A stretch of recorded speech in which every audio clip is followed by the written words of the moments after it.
Hello मेरे प्रिय विद्यार्थियों, चलिए आज हम आपको बताते हैं ब्रिज कोर्स का विषय हिंदी सूरज का ब्याह कविता का संदर्भ प्रसंग एवं व्याख्या सहित इसका हम आज आपको बताएंगे।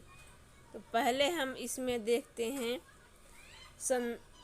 संदर्भ में क्या होता है कि इसमें लिखा जाता है कि हो जाएगा संदर्भ में कि प्रस्तुत पद्यांश हमारी पाठ्य पुस्तक ब्रिज कोर्स के सूरज का ब्याह पाठ से लिया गया है, जिसके रचयिता रामधारी सिंह दिनकर जी हैं।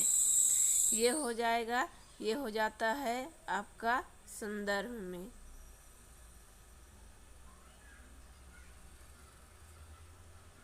संदर्भ में हो जाएगा। अब इसके बाद फिर आता है संदर्भ के बाद फिर आता है प्रसंग।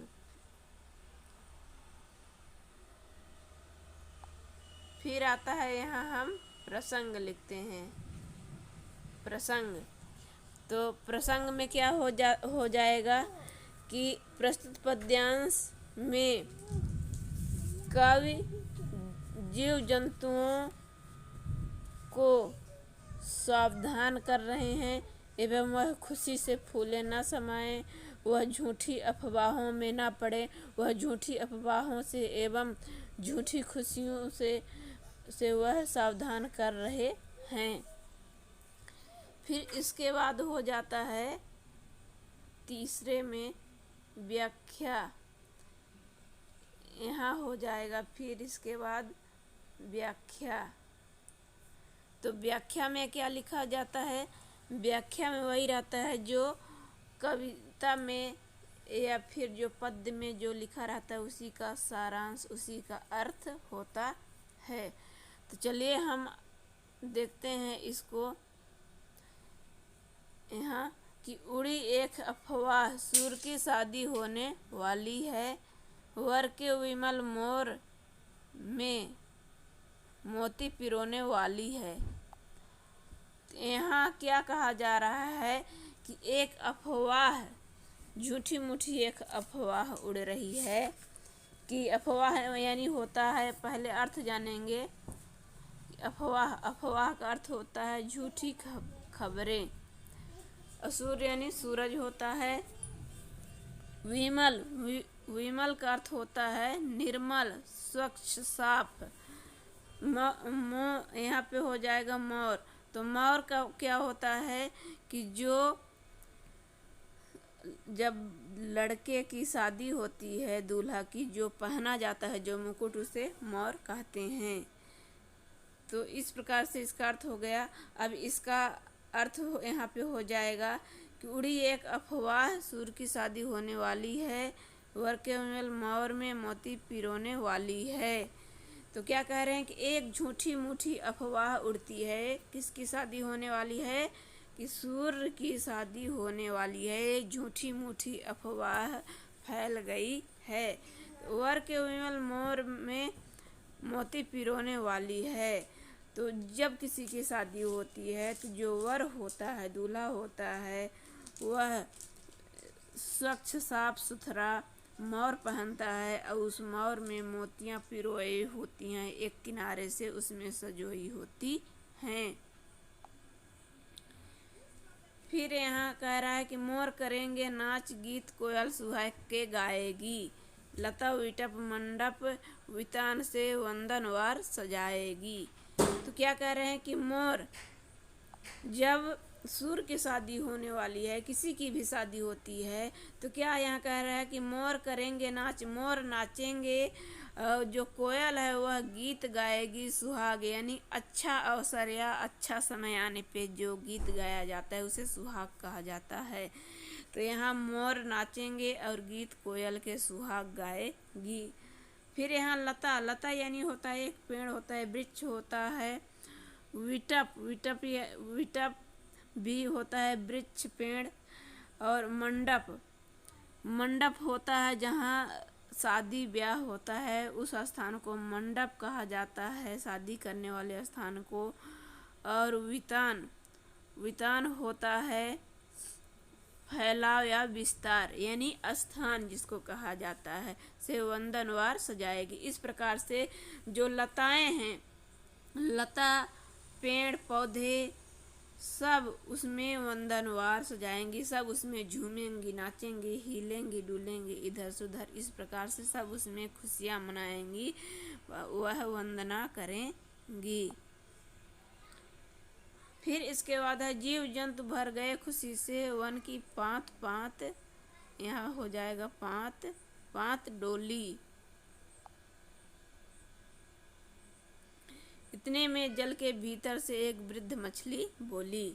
जब सभी लोग खुशियाँ मना रहे थे, जीव जंतु पेड़ पौधे लताएं, जब ये सब वृक्ष जब सब खुशी मना रहे थे, तो जब सभी लोगों को पता चला कि सूर्य की शादी होने वाली है, तो जीव जंतु जितने थे सब खुशी से भर गए, झूमने लगे, नाचने लगे।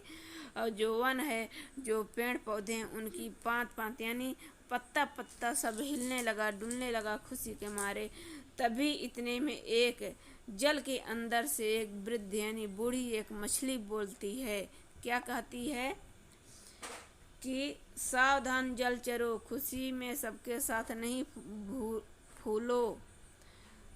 ब्याह सुर का ठीक मगर तुम इतनी बात नहीं भूलो।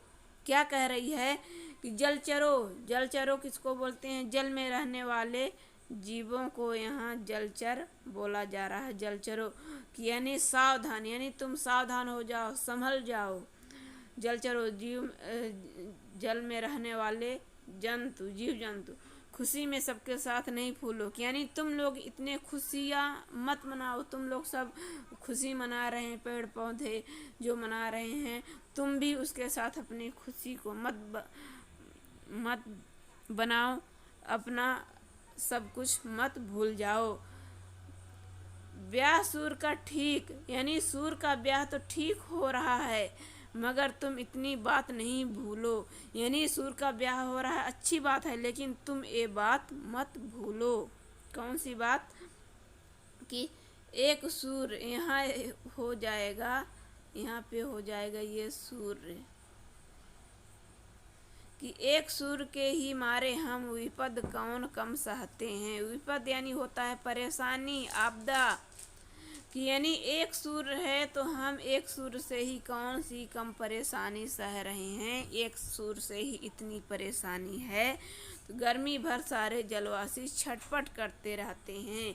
एक ही सूर से जो जल है वह इतना गर्म हो जाता है कि जल में रहने वाले सभी भी जानवर, जीव जंतु वह छटपटाने लगते हैं, छटपट करने लगते हैं, परेशान हो जाते हैं। अकुलाहट उनके मन में आ जाती, अकुलाहट शरीर में आ जाता है।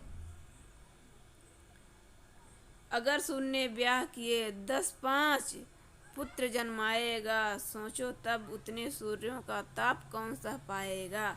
क्या वृद्ध मछली बोल रही है कि सोचो कि एक सूर्य है तो हम लोग इतना छटपटा जाते हैं, गर्मी में अकुला जाते हैं।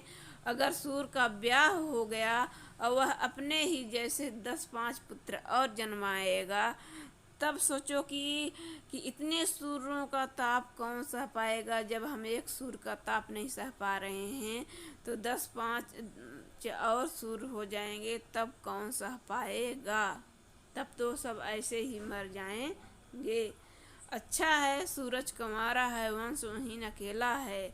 इस प्रचंड का ब्याह जगत की खातिर बड़ा झमेला है। ये कौन बोल रही है? वृद्ध मछली बोल रही है कि अच्छा है कि सूरज कंवारा है, यानी कुंवारा है, जिसकी शादी कभी नहीं होती उसे कुंवारा बोला जाता है।